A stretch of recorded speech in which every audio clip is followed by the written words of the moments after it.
रात्रि क्लास चल रहा था 28 जुलाई 1968।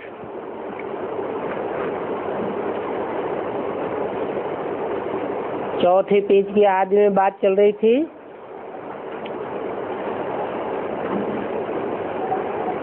तुम बच्चों को बाप ने उतरने और चढ़ने का काम दिया हुआ है और ये तुम्हारा खेल है। खेल को मैं बंद नहीं कर सकता। ऐसे तो ये बेहद का अनादि खेल है और ये अनादि खेल चलता ही रहता है। इस खेल में है उतराई और चढ़ाई। इस बात को तुम बच्चे ही जानते हो, दुनिया में कोई नहीं जानते हैं।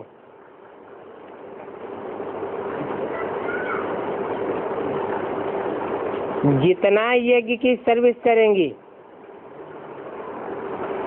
अपने अंदर दैवी गुण धारण करेंगे,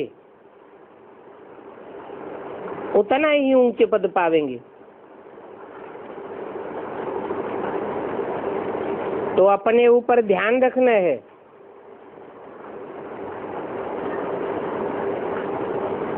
ये तुम्हारा व्यापार है, तुम व्यापारी हो। बाप भी व्यापारी है। कोई बिरला बाप से व्यापार करे और उनकी श्रीमत पर चले। रोज अपना पोता मिल देखो, कितना याद किया, कितना दैवी गुण धारण किया। ये पोता मिल रखना है। तुम बच्चे बाप से भी अच्छा पुरुषार्थ करते हो।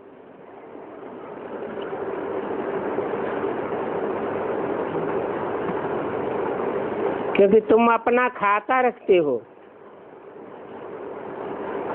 ये दादा खाता नहीं रखते हैं, परंतु बाप को इनकी पक्की खातिरी है। बाप दादा दोनों इकट्ठे हैं।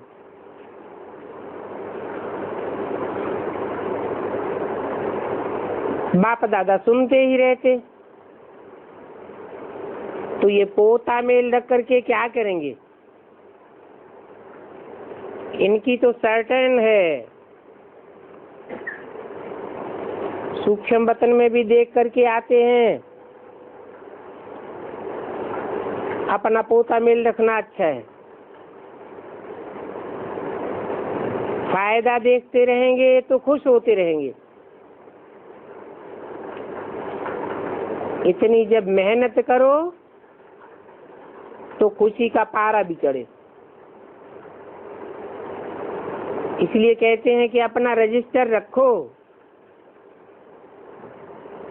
यूं तो हर एक अपना पोता मेल देख सकते हैं। कहाँ हमारी क्रिमिनल आई धोखा तो नहीं देती है। हम कोई की देह के नाम रूप में तो नहीं फंसते हैं।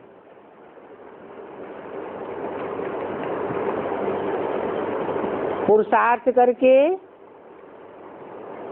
देह के नाम रूप से छूटना है और देही अभिमानी बनना है।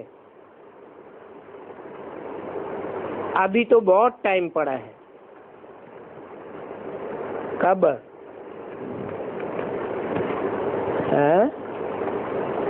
कब की बात बताई? 68 की बात बताई। अभी तो बहुत टाइम पड़ा है। जो जितना देरी से आवेंगे उनको थोड़ा घाटा पड़ता जाएगा।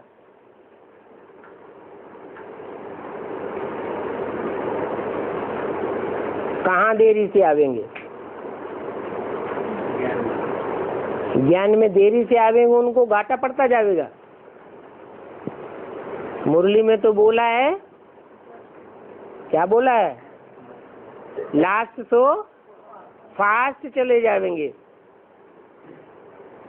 तो देरी से आने वाले घाटा खावेंगे या फास्ट जावेंगे?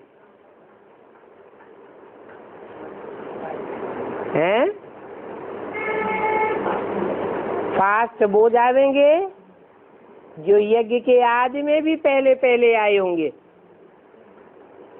तो देरी से आए या पहले आए? क्या कहेंगे? तो पहले आ गए। घाटा पड़ने की बात ही नहीं है। पुरानों को तो बाबा रोज पुरुषार्थ कराते रहते हैं।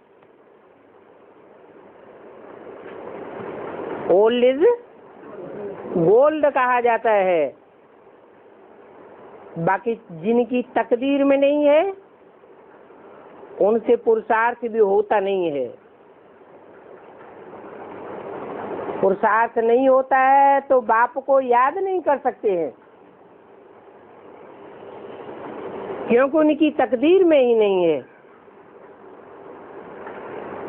बहुत बच्चियां कहती हैं, बाबा हम याद भूल जाते हैं। अरे इसमें बाप क्या करे? जो चीज आंखों से देखी जाती है वो याद रहती है या नहीं रहती है? याद रहती है। और लगाव पूर्वक देखी जाती है तो और ही जास्ती याद रहती है। अब कोई कहते हैं हमें याद ही नहीं आता, तो बाबा क्या करेंगे? सिखलाते जरूर रहते हैं। अब सीखो या न सीखो। कोई भी सामने आवे बोलो, बेहद का बाप पतितों को पावन बनाने वाला है।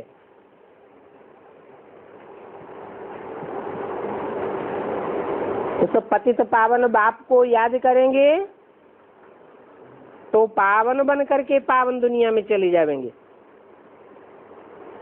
ये पैगाम सभी को देना है।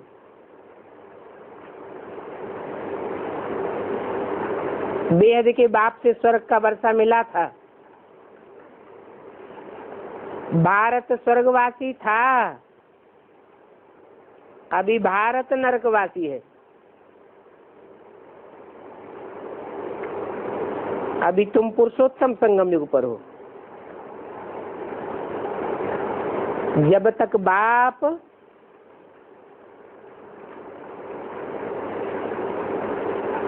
घर नहीं ले जावेंगे तब तक स्वर्ग में भी कोई नहीं जा सकता।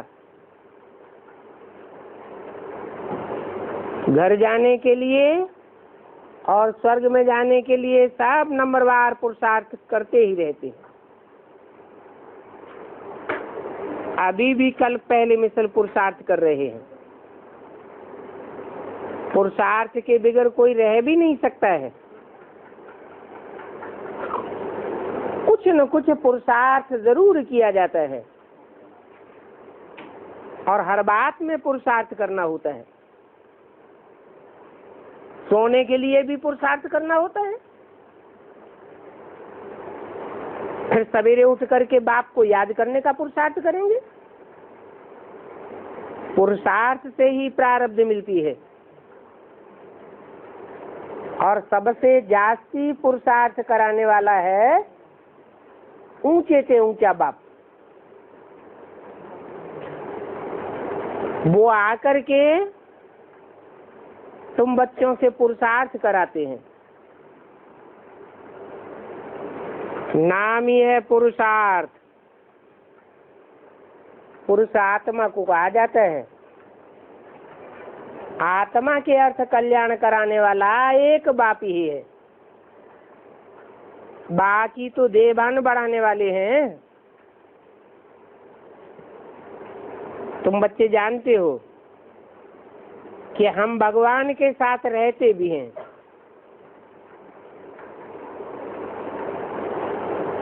और हमको निराकारी दुनिया में आना जरूर है।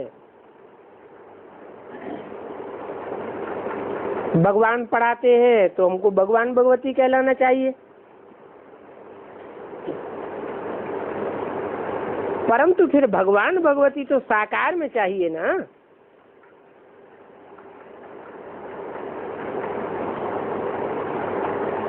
लेकिन साकार में भगवान भगवती कहना रंग हो जाता है।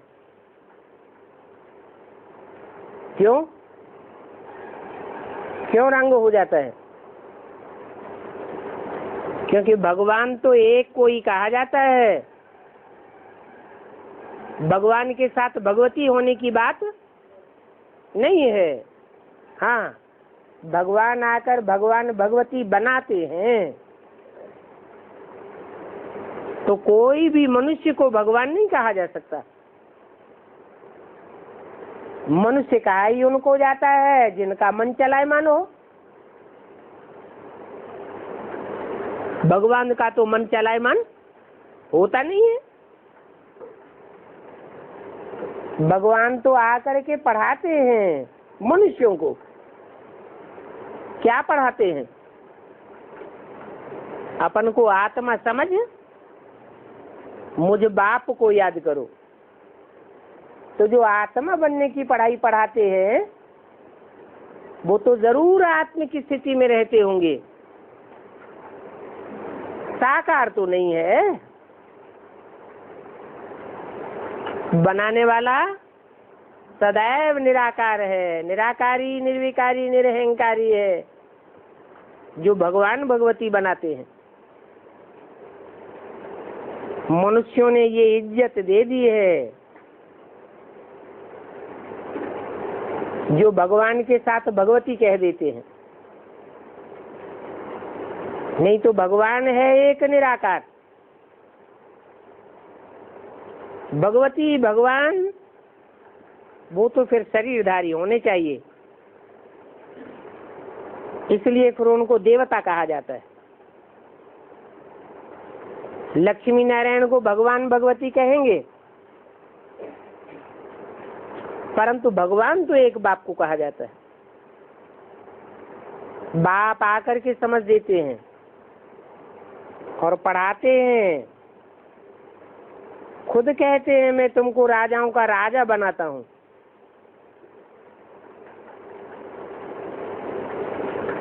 उनको महाराजा कहा जाता है जो राजाओं के भी राजा बनते हैं।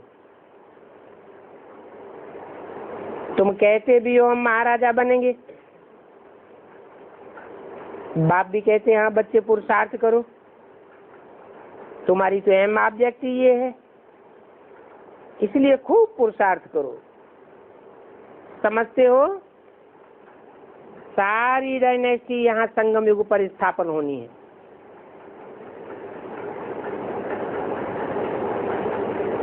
बाप कहते हैं अभी तुम इस दुनिया में बहुत थक गए हो,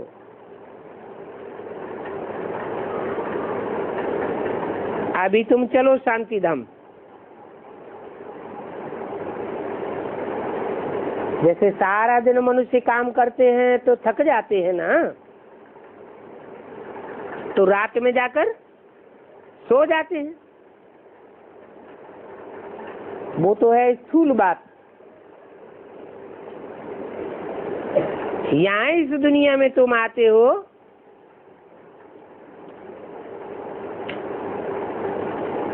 तो बेहद का जागरण और बेहद की अज्ञान निद्रा में आते हो।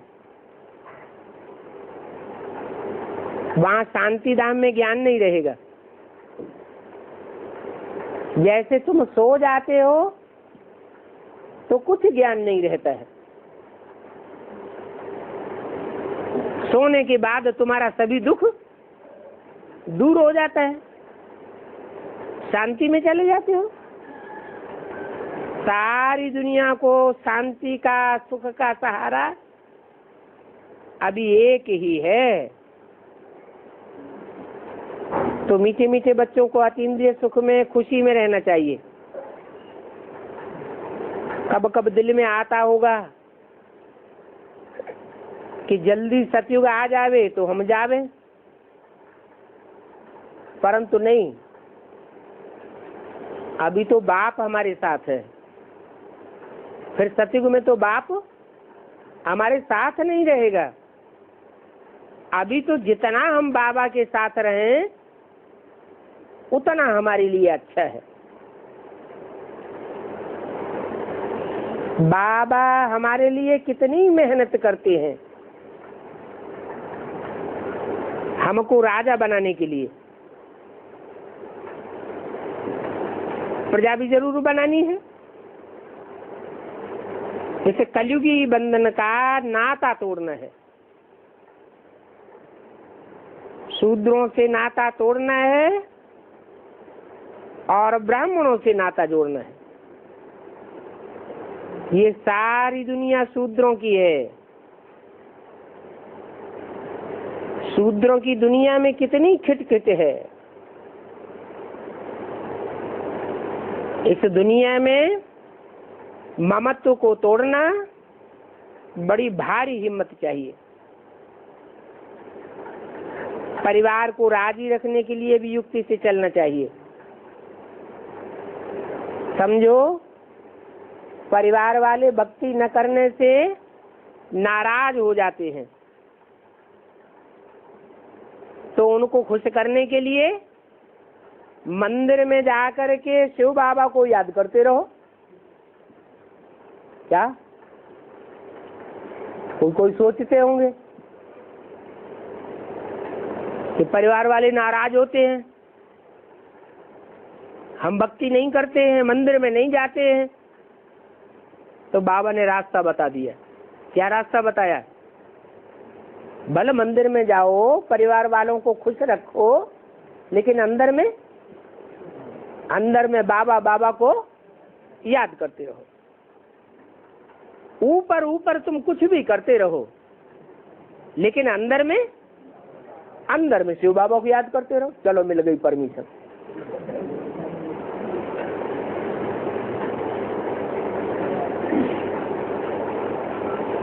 कोई विकार के लिए तंग करते हैं परिवार में, तो बोलो भगवान कहते हैं कि विकार, काम विकार, क्रोध विकार या लोभ विकार तुम्हारी शत्रु हैं। इनमें भी काम और क्रोध महाशत्रु है। इनको त्यागना है। तुमको तो त्रिया चरित्र बहुत आते हैं। किनको? माताओं को। बाप ने तुमको चरित्र सिखाए हैं, कल्याण करने के लिए झूठ बोलना पड़े। बेहद के बाप से बेहद का वर्षा पाने के लिए अनेक प्रकार की चतुराइयां तुमको बाप सिखलाते रहते हैं। अच्छा, बच्चों को गुड नाइट और नमस्ते। आज की प्रातः सभा है 31 जुलाई 1968। जैसे रूहानी बच्चों को अब रूहानी बाप प्यारा लगता है। कब? अब संगम युग में रूहानी बच्चों को रूहानी बाप प्यारा लगता है।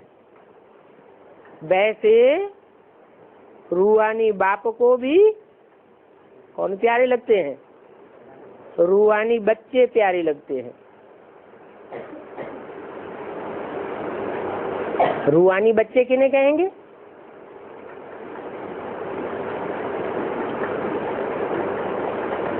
हैं? रूहानी बाप किसे कहेंगे? हैं? हाँ, रूहानी बाप माना आत्मिक स्टेज में रहने वाला बाप।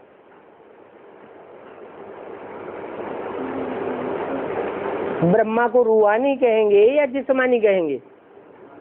है? क्यों? ब्रह्मा की कोई भी चित्र में आत्मा जो निराकार है, उस निराकार आत्मा की स्पष्ट झलक जो चेहरे में दिखाई जाती है, जैसे धर्मपिताएं होते हैं, वो निराकारी झलक ब्रह्मा के चित्रों में नहीं दिखाई गई है।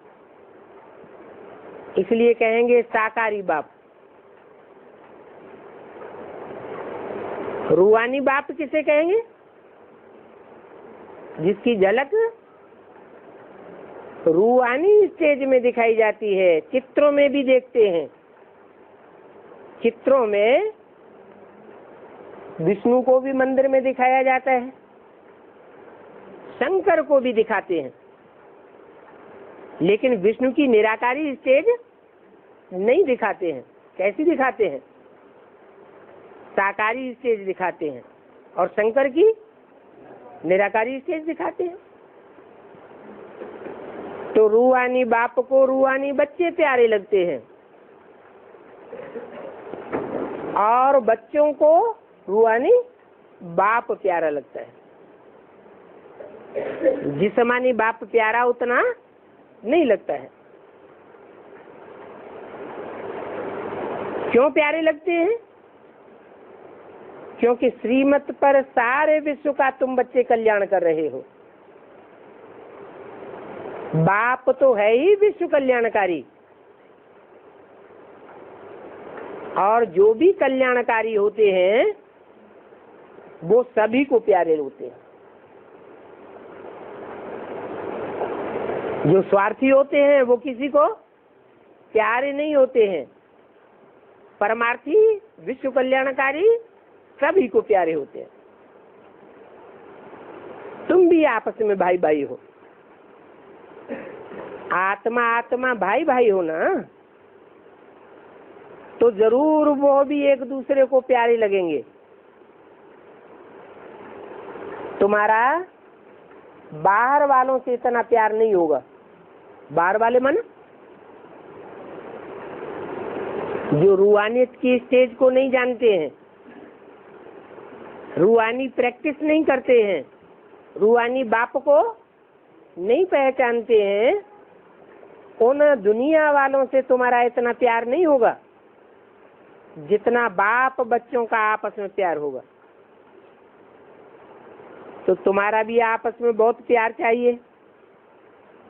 यहाँ ही अगर भाई भाई लड़ते रहते हैं, प्यार नहीं करते हैं, तो कहेंगे कि वो भाई भाई नहीं ठहरे।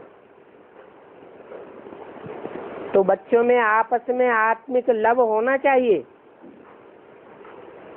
क्योंकि बाप का भी आत्माओं से रूहानी लव है ना, तो आत्माओं का भी आपस में बहुत लव होना चाहिए। सत्युग में तो सभी आत्माएं एक दो के प्यारे लगते हैं। क्यों? क्योंकि वहां तो सबकी पक्की प्रैक्टिस होती है, जन्मजात प्रैक्टिस होती है। क्या? अपन को आत्मा समझने की। वहां तो सबका देह का अभिमान टूटा हुआ होता है, देह किसी को याद ही नहीं होती। अभी तुम भाई भाई एक बाप को याद करके सारे विश्व का कल्याण करते हो, अपना कल्याण करते हो, तो भाइयों का भी कल्याण करना चाहिए। इसलिए बाप देह अभिमानी से देही अभिमानी बनाए रहे हैं। वो दुनियावी बर्दस्त तो आपस में मिल्कियत के लिए, प्रॉपर्टी के लिए, अपने अपने हिस्से के लिए लड़ पड़ते हैं। यहाँ तो बेहद का बाप कोई हद की प्रॉपर्टी लेकर नहीं आया हुआ है। यहाँ कोई तुम्हारी लड़ने झगड़ने की बात नहीं है। हर एक को बाप से प्राप्ति करने के लिए डायरेक्ट कनेक्शन रखना है।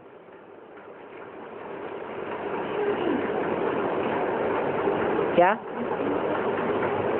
बाप से बेहद की प्राप्ति करनी है तो इनडायरेक्ट कनेक्शन रखने की बात नहीं है कि दीदी दादी दादाओं के थ्रू कनेक्शन रखेंगे। नहीं, हर एक को बाप से डायरेक्ट कनेक्शन रखना है। ये बेहद की बात है।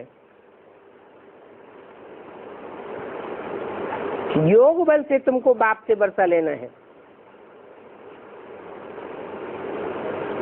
लौकिक तो बाप से स्थूल वर्षा लेते हो।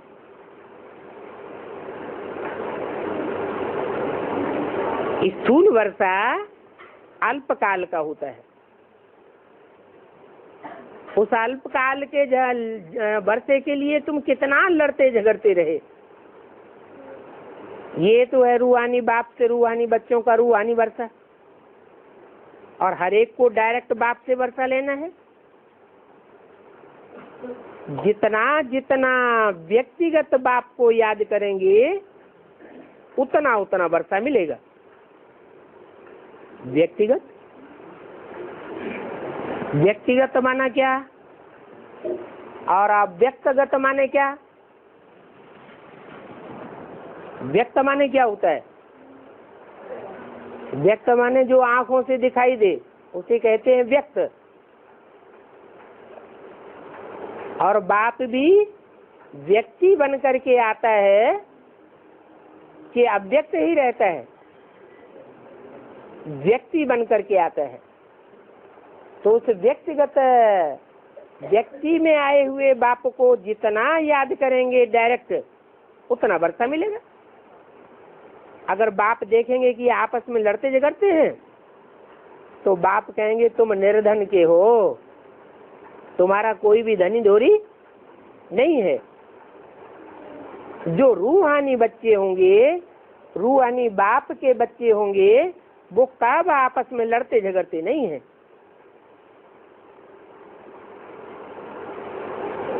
अगर भाई भाई होकर और फिर आपस में लड़ते झगड़ते हैं, आपस में प्यार नहीं करते हैं, तो जैसे रावण के बच्चे बन जाते हैं।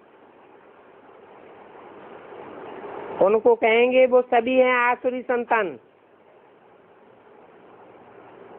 तो दैवी संतान में और आसुरी संतान में जैसे फर्क होता है,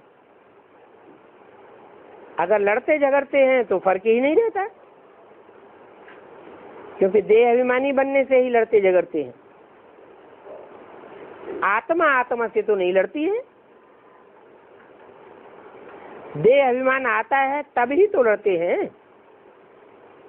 इसलिए बाप कहते हैं मीठे मीठे बच्चे आपस में लून पानी मत हो। अगर लून पानी होते हैं तो समझाया जाता है। बाप कहेंगे ये तो देह अभिमानी बच्चे हैं, रावण के बच्चे हुए तो हमारे बच्चे तो नहीं है, हमारे बच्चे आपस में लून पानी कैसे हो सकते हैं? तुम 21 जन्म क्षीर खंड में रहते हो, विष्णु को क्षीर सागर में दिखाते हैं ना।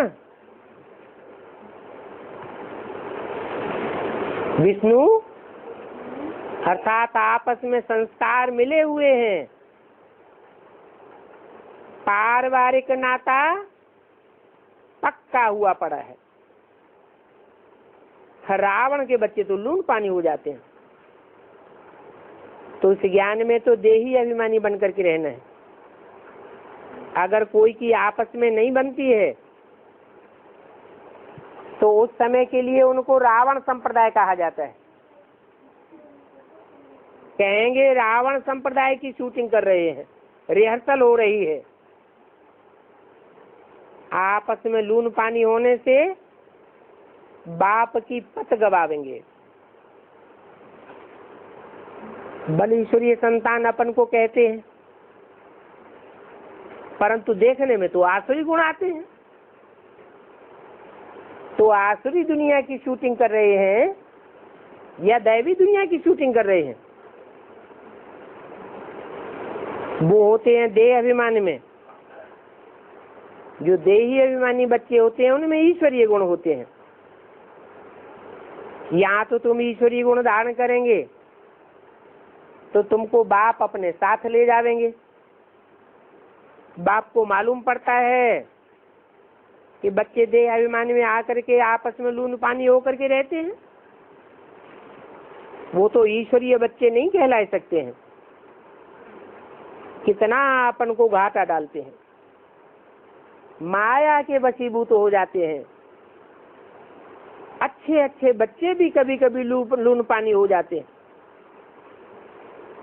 अभी यूं तो लून पानी सारी दुनिया है, फिर ईश्वरीय संतान भी लून पानी होते रहे तो बाकी उनमें फर्क क्या रहा? वो तो फिर बाप की और ही निंदा कराते हैं। बाप की निंदा कराने वाले, लून पानी होने वाले सदगुरु निंदक कहे जाते हैं, और सदगुरु की निंदा करने वाले ठौर नहीं पा सकते। कौन सा ठौर?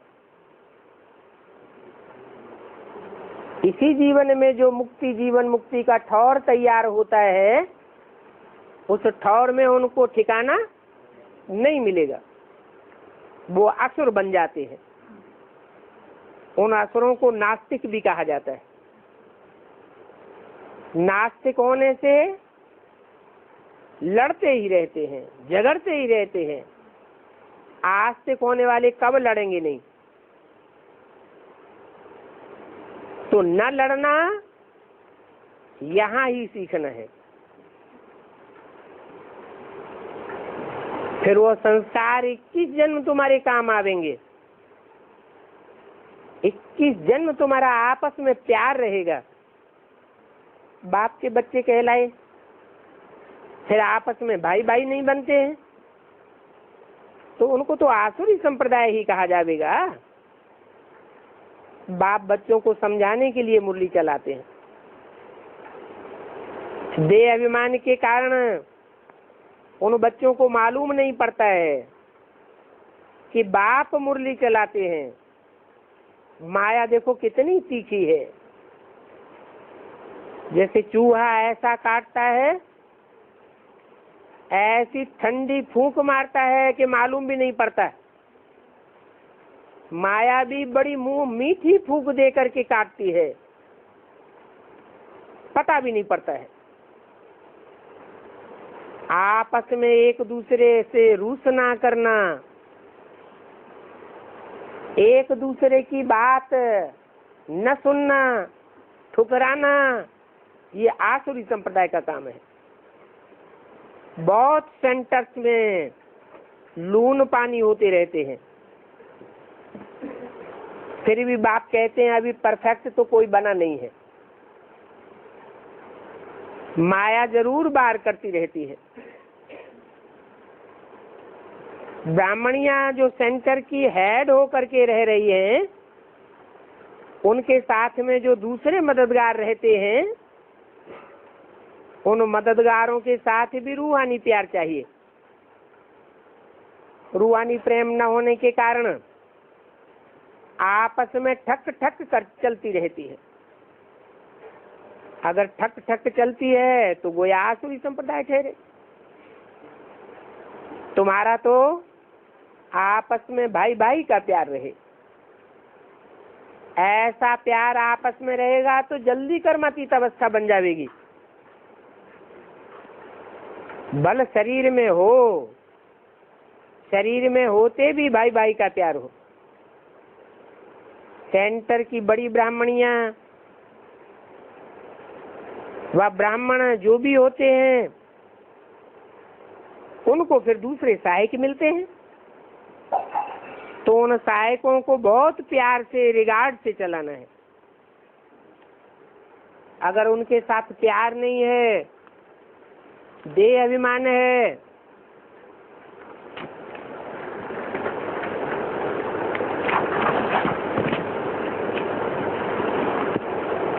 तो कहेंगे कि ये भाई भाई कहाँ हुए। भाई भाई होंगे तो जरूर आपस में प्यार से चलेंगे। 31 जुलाई 68 की वाणी का दूसरा पेज। सब आसुरी ख्यालात से एक दो को देखना नहीं चाहिए, नहीं तो एक दूसरे की कमियां ही देखते रहते हैं। चेहरा सामने आया और खूबियां सामने नहीं आवेंगी। क्या सामने आवेगा? कमियां ही देखते रहेंगे। कोई कोई को तो बड़ा नशा चढ़ जाता है। अपना कितना अहंकार आता है। बाप तो सबसे बड़ा है, ऊंच से ऊंच बाप है, और बाप को तो देखो कब नशा नहीं करता है। इतना बड़ा बेहद का बाप बच्चों से कहते हैं, बच्चे I am your most obedient servant. बच्चों को नमस्ते करते हैं, कहते हैं मैं तुम्हारा आज्ञाकारी सर्वेंट हूं। तो तुम बच्चों को भी आपस में बहुत प्यार से रहना चाहिए। दूसरे जो भी साथ में रहते हैं उन पर कभी गुस्सा नहीं करना चाहिए, प्यार से संभालना है। खान पान की भी उनकी बड़ी संभाल रखनी है। अपन को बड़ा नहीं समझना चाहिए। आपस में प्रेम से यहाँ चलेंगे तो प्रेम 21 जन्म तुम्हारा साथ चलेगा।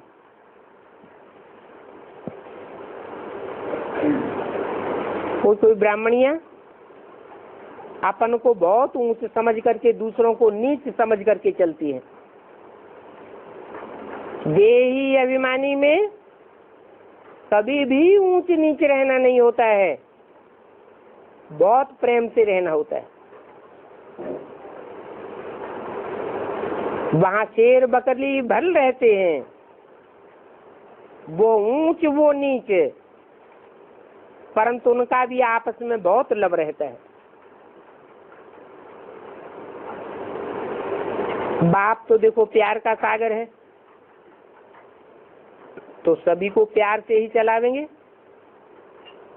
और बाप का प्यार तो बहुत गुप्त भी है, प्यार ही सिखलावेंगे। कोई कोई ब्राह्मणियां गुस्सा करती हैं, कोई बीमार हो जाता है तो उनकी दवाई भी नहीं करती है, खाना भी पूरा नहीं खिलाती हैं। बाबा के पास तो सब प्रकार की रिपोर्ट्स आती रहती हैं। तो बाबा मुरली से सबको समझाए देते हैं, खबरदार करते रहते हैं। ऐसे ऐसे कर्तव्य करने से गोया तुम आसुरी संप्रदाय बन जाते हो। बाप सिखलाते हैं आपस में प्रेम करना सीखो, नहीं तो बाप की निंदा करावेंगे। बल कोई कैसा भी है, परंतु उसको दुख नहीं देना चाहिए, सुख देना है। अपना अहंकार नहीं रहना चाहिए कि मैं पढ़ाने वाली हूँ, नहीं। बाबा तो देखो इतना ऊंचा, फिर भी स्टूडेंट को भी नमस्ते करते हैं। अपन को ऊंच और दूसरे को नीच कब नहीं समझना चाहिए, नहीं तो बहुत दुख फील होता रहेगा। अपन को सुखी रखते हैं और दूसरों को कुछ देते नहीं है। बाबा के पास सभी प्रकार के समाचार आते रहते हैं। ऐसे जो अपन को ऊंच समझ करके रहते हैं, उनका पद नीचे हो पड़ता है। ऐसी अवस्था में ऊंच पद पाए नहीं सकेंगे। बाबा तो कहते हैं कोई को भी तंग नहीं करो, सदैव बाबा का भंडारा समझना चाहिए। भंडारा कोई हमारा नहीं है, शिव बाबा का भंडारा है, और ये भंडारा सदैव भरपूर है, भरपूर ही रहेगा। कुछ भी जरूरत है तो बाबा के पास लिख करके मंगा सकते हो।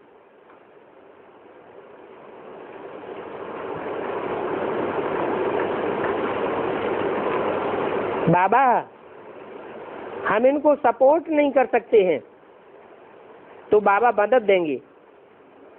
ब्राह्मणियों को बाबा सावधान कर रहे हैं।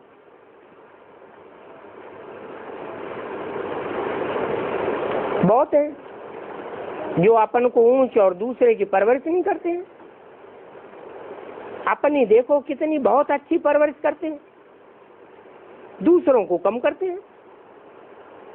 कोई बीमार है, उनकी दवाई न करना, उनको प्यार न देना, ये तो गोया का लून पानी होना हो गया। उस समय उनको आसुरी संप्रदाय कहें। आपस में प्यार होना चाहिए, दैवी गुण होना चाहिए। कोई न कोई डिफेक्ट तो सब में रहते हैं, क्योंकि पूरा पूरा बाप को तो कोई याद नहीं करते हैं। फिर भी बाप कहते हैं अच्छा फूल बनना चाहिए। फूल नहीं बनते हैं, कांटे ही होकर के रहते हैं। दूसरे को दुख देना ये कांटा बनना है। बाप तो सभी को सावधानी देते हैं, नहीं तो मुफ्त अपना पद भ्रष्ट कर देंगे। बाप तो समझाने का हकदार है। कहते हैं पच्छड़ माल मन न बनो, सर्वसेबुल बनो। सर्विस नहीं करते हैं, यज्ञ से खाते रहते हैं, फिर लड़ते झगड़ते रहते हैं, तो जरूर उनका पद भ्रष्ट हो जाएगा। बाप तो ये बात सहन नहीं कर सकता कि ये जाकर के 4th क्लास दास दासी आदि बने। तो बाबा मुरली में सावधानी देते हैं। अगर समझते नहीं है तो क्या कहेंगे, नहीं समझते हैं, ये भी दे अभिमान। अगर बाप परिवार में नहीं होगा तो बच्चों को कैसे सावधान करेंगे। मुरली द्वारा, टैप द्वारा समझावेंगे ना। फिर आगे चल करके टेलीविजन भी होगा। टेलीविजन में सामने होकर के खड़े होकर कहेंगे और नाम भी लेंगे। नाम ले लेकर के कहेंगे तुम फलाने फलाने आपस में लून पानी होकर के लड़ते हो। लून पानी होने से सर्विस को धोखा आ जाता है। देह अभिमान से सर्विस अच्छी नहीं होती है। आपस में खीर खंड होकर के रहेंगे तो अच्छी सेवा होगी। बाप को तो सर्विस का बहुत फुरना रहता है। देह अभिमानी आसुरी संप्रदाय जो होते हैं वो बहुत नुकसान कर देते हैं। माया ऐसा माथा मूर्ति है जो पता ही नहीं पड़ता है कि हम डिस सर्विस कर रहे हैं। तो अपने दिल से पूछना है कि हमारा आपस में प्रेम है, आपस में पारिवारिक प्रेम से रहते हैं व नहीं। प्रेम के सागर के बच्चे हो तो प्रेम से भरपूर गंगा बनना चाहिए। लड़ना झगड़ना उल्टा सुल्टा बोलना, इससे तो न बोलना अच्छा है। बाप कहते हैं हियर नो इविल। कोई उल्टा बोलता है तो एक कान से सुनो, दूसरे कान से निकाल दो, नहीं तो तुम असुर बन जाते हो। कहते हैं टाक नो इविल। उल्टा बोलने वाले को उल्टा जवाब न दो। परिवार में सामना नहीं करना चाहिए, परिवार में तो सहन करना होता है। असुर बन जाते हो तो दूसरों को असुर नहीं बनाना चाहिए। बाबा सिद्ध करके बतलाते हैं इनमें क्रोध का भूत है, इनमें वह पारिवारिक लव नहीं देखने में आता है। इसलिए बाबा कहते हैं कि रोज अपना पोता मिल निकालो। आसुरी चलन से सुधरते ही नहीं है तो आखिरी में फिर नतीजा क्या निकलेगा, क्या पद पावेंगे, कहाँ विश्व के मालिक और कहाँ प्रजा के चांडाल। चांडाल भी तो बनते हैं ना।